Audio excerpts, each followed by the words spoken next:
Hi, my name is Courtney Bowman and I'm the owner of Raleigh Cheesy, and we're going to learn how to make one of these gorgeous cheese and charcuterie boards that is absolutely perfect for the holidays. So that's how you say it, by the way, is charcuterie. And the word charcuterie actually only refers to cured meats. It doesn't refer to anything else. So if you're asking for a cheese and charcuterie board with no meat, you're technically no longer asking for a charcuterie board.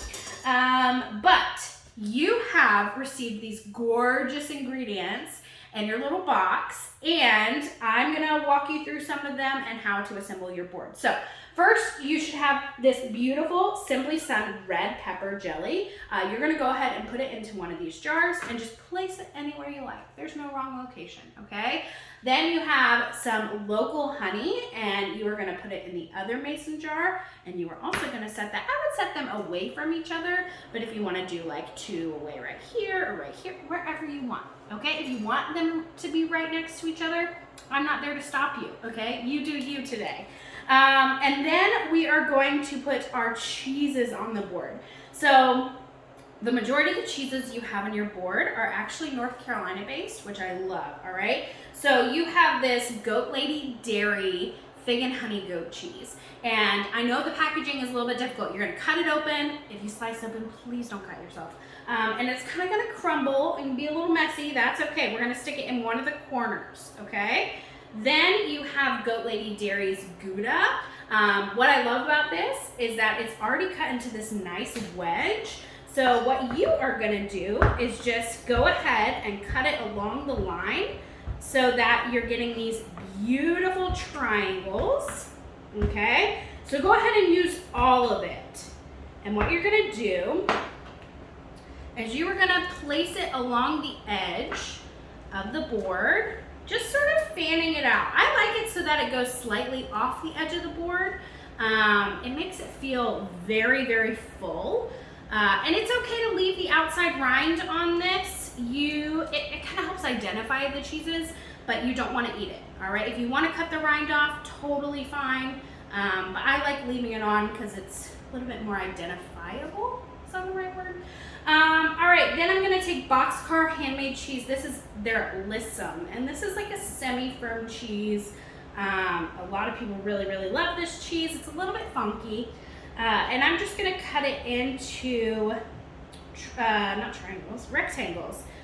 So if you're ever confused about how to style something, I always say, when in doubt, fan it out, okay? So I'm just gonna cut it into nice little rectangles like this, and I am going to fan it along just a nice little line. You can make a straight line if you want, or you can slightly curve it, whichever you prefer. I'm gonna maybe slightly curve it and then center my red pepper jelly around it. Then you have one of my favorite cheeses of all time. This is Boxcar's Rosie's Robiola. It is super gooey. The more you let it get to room temperature, the gooier it's gonna get. So you wanna be sure to slice it when it is cold, cold, cold, okay? And you'll see in a second, and when I cut it, it's gonna almost ooze out. It's kind of crazy, look. It's a little bit more at room temperature than I would like for cut. Look at this! That is a good cheese, okay? That is what we're into. We are looking for that, okay? So because it's a little bit softer than I want, I'm actually gonna leave the rest of it whole, but just cut that first part so that people can kind of see what it looks like, okay? Now, if your cheese is more cold than mine, you can by all means keep cutting it, but you don't just want to leave it whole without cutting something out of it, just so people aren't so intimidated. As humans, we get very intimidated by huge blocks of cheese, okay? So you want to make it feel a little bit more approachable. You want your guests to be like, oh my gosh, look at how gooey this cheese is. I want to eat it. So let that gooiness show. And then we have a manchego. Manchego is a sheep's milk cheese. And again, it's one of those nicely centered cheeses that's already been cut into a wedge. So all I'm doing is just cutting it into triangles. And I'm gonna do a similar pattern how I did here. And I'm going to fan it along the outside make sure, like some of these were a little bit bigger, so I'm gonna kind of cut them a little bit. Alrighty, so when you go to choose your cheeses for your cheese board, you want to be sure to choose a variety of textures, all right? So we have this kind of aged Gouda over here. We've got a semi-firm cheese, we have a crumbly cheese, and then we have our gooey cheese. If your cheeses are all a variety of textures, one, they're going to pair with a variety of wine, and two, they are going to appease a lot of different pairings, okay? All right, so then what should we do next? Oh, crackers, perfect. So you should have these gorgeous 34 degrees crisp crackers, and I absolutely love these because they're nice, they're thin, and you get about 1 million of them in there. So I am going to place them in a few different areas along the edge. Okay, so I've got some here, some here. All right, and then we have these Accidental Baker. These are actually local to Hillsborough, North Carolina. They are very large and gorgeous. I don't know if they'll fit on our board super well today, but I do want you to see them. They are a great thing to add, maybe along the edge of your board, or even put them on a plate off to the side, because they taste fantastic. They are so good. Some of my absolute favorites. Actually, you know what? I think they'll fit along the middle. So I'm gonna just put a couple of them in the center, kind of like this, okay? Look at that. Ooh, it makes you feel very fancy because you've got very fancy crackers. And around the holidays, that's what we're about. We're about making people think that we're fancier than we really are, okay? All right, so you have a couple of different charcuterie options. First, you have this chub of Italian dry salami. So whenever you have a salami like this, you're just going to use a very sharp knife, and you are going to cut it very thin, okay? And then very similar to how we styled the crackers, we are going to kind of fan them out a little bit. I like to place mine in piles if it's a firmer salami, kind of creating these piles with it, but definitely want to make sure it's bite-sized. Don't ever leave the whole salami on there.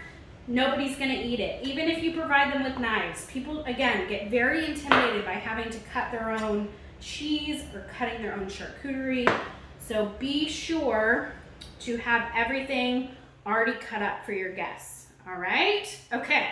Then we have prosciutto. Now, y'all, prosciutto is a delicacy. It is fantastic. We love prosciutto. That is the most miraculous piece of prosciutto I've ever gotten, because usually, you know, it rips into a bunch of pieces. It is like that defiant child that never does what they're supposed to do. So if you, by chance, get a piece of prosciutto that does not break, you are going to fold it in half, and then you can kind of ribbon it, okay? Kind of like this. So I'm gonna find a little location. Now, who knows if the rest of these slices are gonna be as compliant as that one, because I'm telling you, I feel like the majority of my time working with prosciutto, I am mumbling words under my breath that are not appropriate for this video, right? But this prosciutto is being very compliant, and we love to see it. So again, the word charcuterie only refers, only refers to the cured meat part. If you, or maybe people in your life, do not eat pork, there are non-pork options. One is called bresaola, or braciole, you might have heard it called. It is like a beef prosciutto, and I have found it a few different places. And then there's also beef salami. So be on the lookout for beef salamis or beef prosciuttos. Those are great non-pork alternatives. You could also do like a turkey sausage. I've seen some like turkey summer sausages out there, or whatever you'd like, okay? All right, that prosciutto did not put up much of a fight, so I'm very relieved about that. All right, now I'm gonna teach you how to make I have some already, a salami river, okay? So you're gonna take one slice of salami. This is very different than this salami. See, this has been nicely cut, it's nice and thin. so we can fold it. Now we are going to fold it into a salami river. So you're going to fold it in half. You're going to fold it in half again. So you have this nice little rosette, okay? You're going to pinch that in your fingers, take a second slice, do the same thing. Fold it once, fold it twice, all right? Side by side, okay? You're going to take a few of them, and this does tend to be the most time-consuming part, but it really is the thing that elevates your board and makes it look very, very fancy, okay? So don't forget to do this. It's very tempting to just see the salami already laid out in a nice neat package and be like, oh, that looks great. I'll just put that on the board. But I promise you, if you're really wanting to impress some people, fold up some salami rivers. People will be in awe of you, okay? So I'm gonna just choose a couple different locations around the board. As we get to the end of it, I will probably pick a few more places and like accent it with, everybody loves a meat accent, right? We'll accent it with the charcuterie. So then it's like very much a charcuterie board. So yeah, that feels right. Okay, then we have these beautiful Crimson Delight apples. So I love apples for fall boards. They are a great accent, especially for boards that you are eating immediately. So this is not one of those things that you cut it up and then you put it in the fridge for it to sit a long time. These definitely want to go on boards that you are eating pretty soon, okay? So you want to take a half of it and then cut it very, very thin. Again, remember the bite-sized stuff that people love. All right, and then I'm going to take it and kind of fan it out into a couple different locations, all right? So I'm going to take the other half.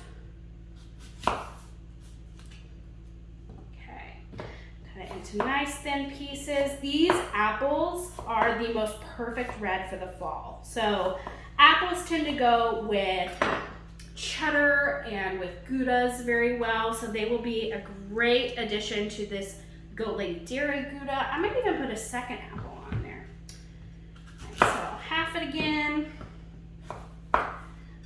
If you find ever like very, very tiny apples too, you could leave those whole. You don't have to slice them. But if we get these bigger apples, then we obviously want to cut them and slice them a little bit better so that they are more edible. All right. Oh, you guys almost witnessed a tragedy there, but it did not happen. We would have had to yell cut, and we would have been like, oh my God, get her to the ER. Everything's fine though. Don't worry.